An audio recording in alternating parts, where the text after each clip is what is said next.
पूजा राठौर। आशा study point पे आपका स्वागत करती हूँ। वर्णमाला में हम लोगों ने वर्ण क्या होते हैं, स्वर वर्ण क्या हैं, उनके वर्गीकरण के बारे में पढ़ लिया था। आज हम व्यंजन पढ़ेंगे। ठीक है, व्यंजन वर्ण किन्हें कहते हैं, क्या होते हैं, इनका प्रकार क्या है, इनके विभाजन, ये सब देख लेते हैं। तो चलिए देखें। व्यंजन, जिनको अंग्रेजी में कॉन्सोनेंट कहा जाता है, तो व्यंजन वे वर्ण होते हैं, व्यंजन वे वर्ण होते हैं जिनका उच्चारण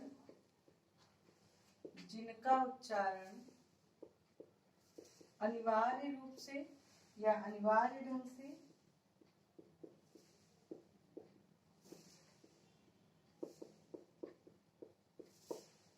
अस्वर की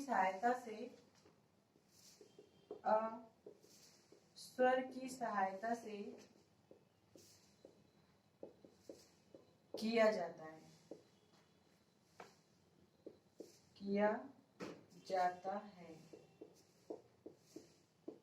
ठीक। यानी कि ये स्वतंत्र नहीं होते बल्कि स्वराधीन होते हैं। स्वराधीन का मतलब, क्योंकि बिना इस छोटे आ की सहायता के बिना हम किसी व्यंजन वर्ण का उच्चारण नहीं कर सकते। जैसे हम ये का बोल रहे हैं, तो का मतलब है क प्लस आ। अगर हमें इस व्यंजन को विशुद्ध व्यंजन बनाना हो, इस वर्ण को, तो हम इस का के नीचे यही तिरछी लकीर लगा देंगे, तो ये हमारा क पढ़ा जाएगा, ना कि का। यानी कि व्यंजन का अगर विशुद्ध रूप है तो क है।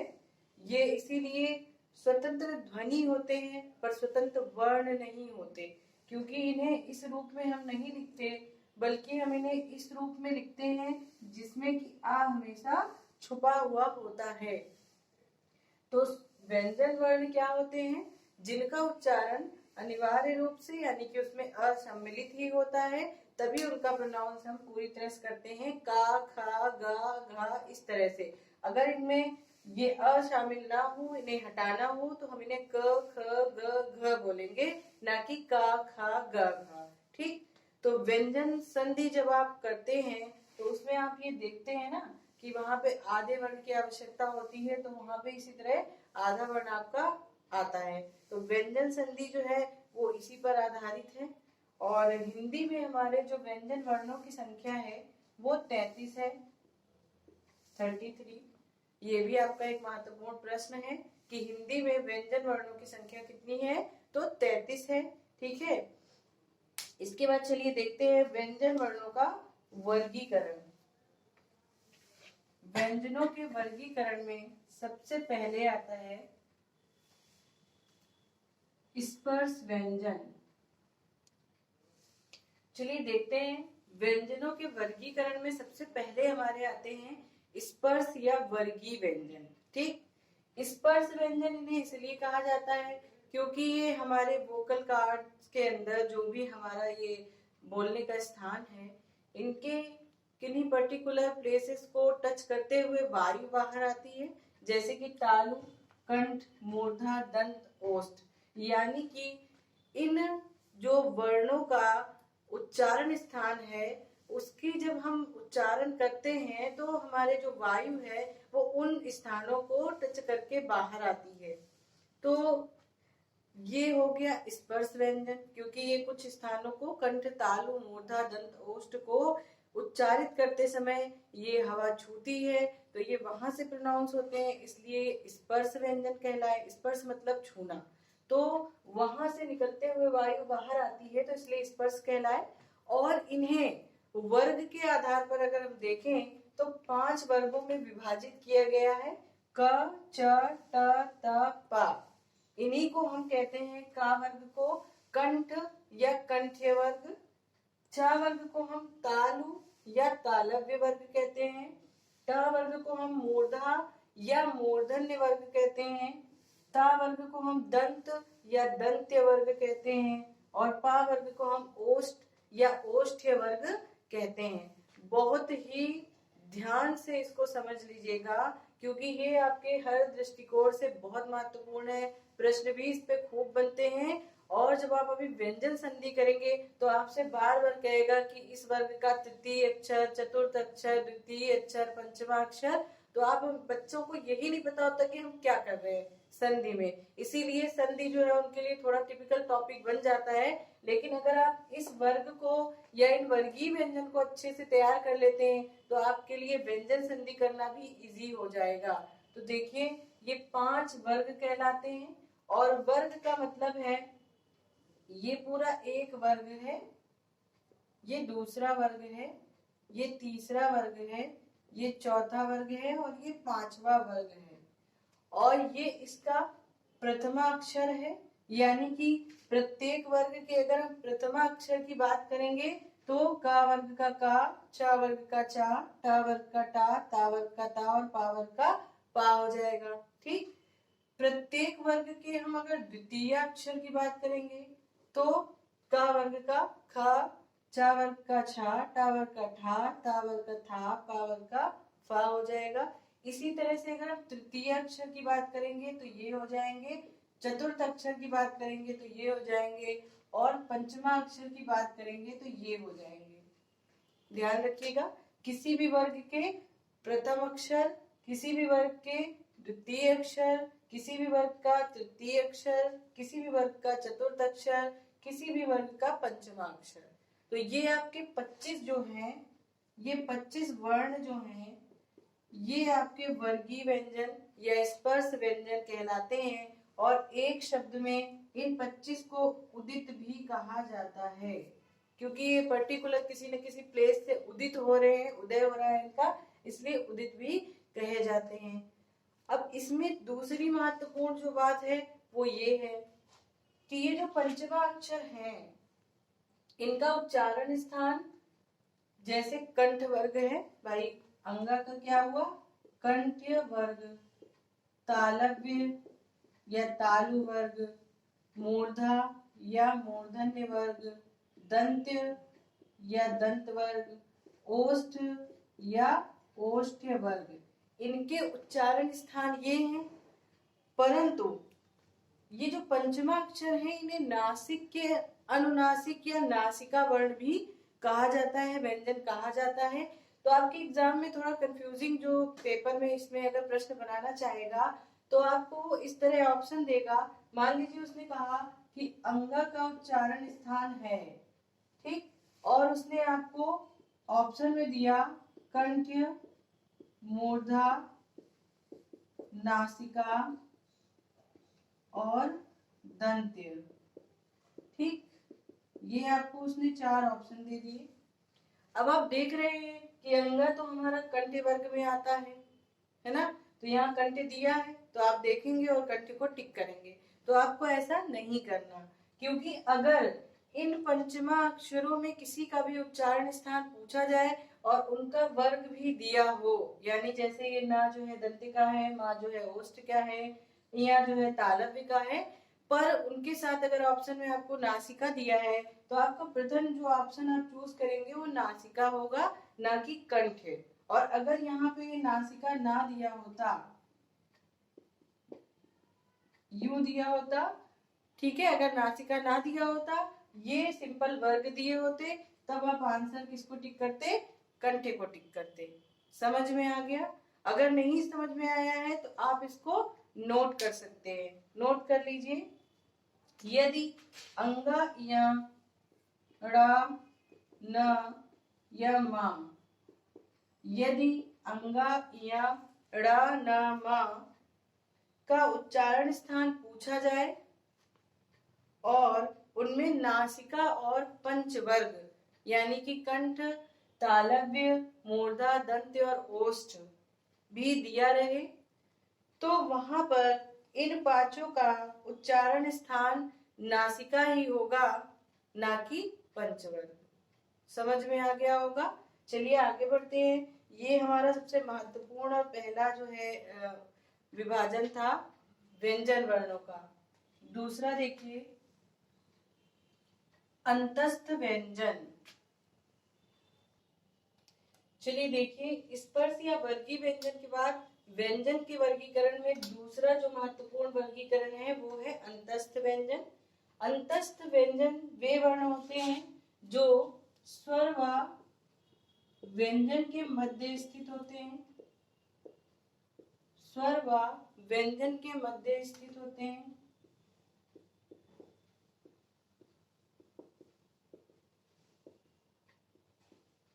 इसलिए इन्हें अंतस्थ व्यंजन कहा जाता है। इनकी संख्या 4 होती है, य, र, ल, व। अब एग्जाम में आपसे क्या पूछेगा, आपको 4 ऑप्शन दे देगा, जैसे कि क, श, और य। आपसे पूछेगा दिए गए वर्णों में से अंतस्थ व्यंजन का उदाहरण है, तो आपको चुनना होगा य। इस तरह से बहुत तरीके से इस पे प्रश्न बना सकता है। ये 2-2 के या 3-3 के पेयर में भी दे सकता है, तो कंफ्यूज होने की जरूरत नहीं है। आपको केवल ये 4 याद रखने हैं कि अंतस्थ व्यंजन वर्ण कौन से हैं, तो य, र, ल, व, जिसमें से य और व को अर्ध स्वर यानी सेमी वॉवल भी कहा जाता है। और अगर और टिपिकल एग्जाम में कुछ करना चाहेगा तो पूछेगा कि य और व जो है किनके संयोग से बने हैं, यानी किन वर्णों के मेल से बने हैं। तो य जो है वो ई और अ के मेल से बना है, और व जो है उ और अ के मेल से बना है। याद रखने वाली बात ये है कि इन्हें अर्ध स्वर कहा जाता है। इनकी संख्या 4 है। इसके बाद देखते हैं ऊष्म या संघर्षी व्यंजन। तो ऊष्म या संघर्षी व्यंजन किन्हें कहा जाता है, तो जिन व्यंजनों के उच्चारण में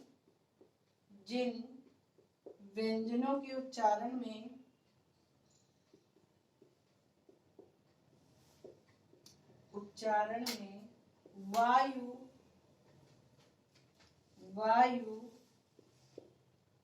घर्षण या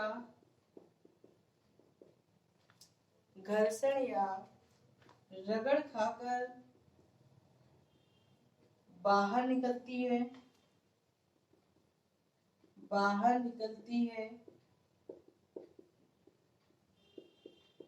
या किसी प्रकार की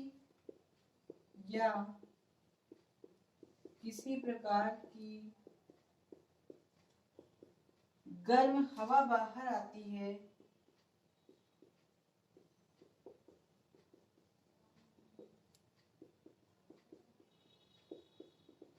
ऐसे वर्ण ऊष्म या संघर्षी व्यंजन कहलाते हैं। इनकी संख्या भी 4 है, श, स और ह। सबसे महत्वपूर्ण है, आपको पता होना चाहिए कि ये जो शा है वो तालव्य शा कहलाता है, ये जो शा है वो मूर्धन्य कहलाता है, ये जो शा है ये दंत या वर्ट से कहलाता है, और ये जो हा है ये काकल या काकल्य हा कहलाता है। यहाँ भी वही प्रश्न बनाएगा कि दिए गए वर्णों में से कौन सा ऊष्म व्यंजन का उदाहरण है या नहीं है। तो ये शा जो है आपका तालव्य शा है, ये शा जो है आपका मूर्धन्य है, ये सा जो है आपका वर्त्स या दंत है, और ये जो हा है ये काकल या काकल हा कहलाता है। ऊष्म या संघर्षी व्यंजनों की संख्या 4 है। ये मुख में घर्षण या रगड़ उत्पन्न करते हुए उच्चारित किए जाते हैं। इसके बाद जो हमारा महत्वपूर्ण उदाहरण है वो है संयुक्त व्यंजन। संयुक्त स्वर पर हमने चर्चा की थी जब हम स्वरों का वर्गीकरण पढ़ रहे थे। अभी हम संयुक्त व्यंजन को देखेंगे। चलिए इसके बाद देखते हैं संयुक्त व्यंजन। संयुक्त जैसा कि इसके नाम से ही है कि ये 2 वर्णों के मेल से बने होंगे, तो इस पे परिभाषा लिखने की आवश्यकता नहीं है। ऐसे वर्ण जो 2 वर्णों के मेल से बने हैं वो संयुक्त व्यंजन कहलाते हैं। इससे पहले जब हमने स्वर पढ़ा था तो स्वरों के वर्गीकरण में संयुक्त स्वर पढ़े थे। कौन कौन से होते हैं, ए, ओ और औ। ठीक, ये संयुक्त स्वर होते हैं। और संयुक्त व्यंजन भी संख्या 4 है, श, त्र, ज और श्र। ये हमारे 4 संयुक्त व्यंजन होते हैं। अधिकतर इनमें एग्जाम में यही पूछता है कि ये किन वर्णों के मेल से बने हैं। तो क्ष जो हमारा है वो क प्लस मूर्धन्य सा के मेल से बना है। त्र जो हमारा है त प्लस र के मेल से बना है। ज्ञ जो हमारा है वो ज प्लस य के मेल से बना है। और श्रा जो है हमारा तालव्य शा और रा के मेल से बना है। तो इसको आपको बहुत सही से ध्यान रखना है। अगर आपने इधर भी हलंत लगा दिया तो ये आपका आंसर गलत कर देगा, मतलब बहुत माइनर सी मिस्टेक और आपका नंबर कट जाएगा। तो ये ध्यान रखिएगा, क्ष जो है वो क और श के मेल से बना है। त्र जो है त और रा के मेल से बना है। ज्या जो है वो ज और य के मेल से बना है। और श्रा जो है वो शा और रा के मेल से बना है। अब इसमें पूछता कैसे है, मान लीजिए उसने पूछा क्ष जो है वो किन वर्णों के मेल से बना है, तो आपको ऑप्शन में देगा क प्लस श, क प्लस श, क प्लस श या क प्लस श। अब ये जब आपको सिमिलर चीजें मिल जाती हैं तो दिमाग जरूर कंफ्यूजन क्रिएट करता है कि अरे ये तो बड़ा सिमिलर है, इसमें आपको इसमें और इसमें बड़ा कंफ्यूजन हो सकता है। तो ध्यान रखिएगा ये ऑप्शन आपका सही होगा। तो ऐसे ऐसे वहां पे गलतियां हो जाती हैं। तो फिर से देख लीजिए, संयुक्त व्यंजन आपके 4 होते हैं, क्ष, त्र, ज्ञ और श्रा, जो इनके मेल से बने होते हैं। कभी कभी ये भी पूछता है कि क्ष में का और सा से पहले क्या आता है, तो का आता है। इस तरह का भी आपका क्वेश्चन बनता है। इसके बाद देखें निर्मित व्यंजन किसे कहते हैं। देखिए संयुक्त के बाद निर्मित व्यंजन। निर्मित व्यंजन क्या है, ऐसे व्यंजन वर्ण जिन्हें अपनी आवश्यकता के अनुसार उनका निर्माण कर दिया गया।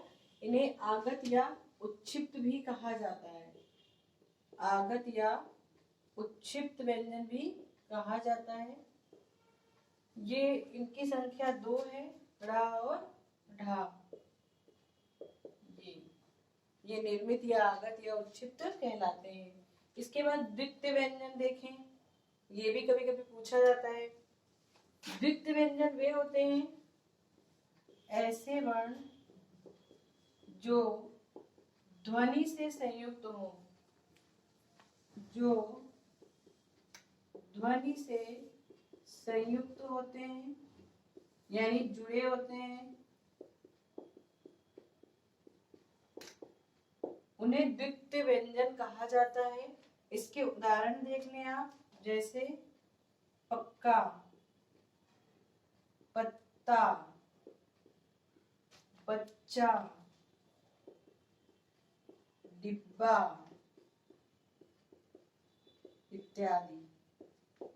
ये जो आप देख रहे हैं ध्वनि से संयुक्त वर्ण, ये द्वितीय वर्ण या व्यंजन कहलाते हैं। इसके बाद अभी हम वायु संवेग के आधार पर वर्णों की चर्चा करेंगे और घोषत्व के आधार पर अगले वीडियो में चर्चा करते हैं। अगर वीडियो आपको यूजफुल लग रहा हो, पसंद आया हो, तो प्लीज लाइक और सब्सक्राइब जरूर करें। धन्यवाद।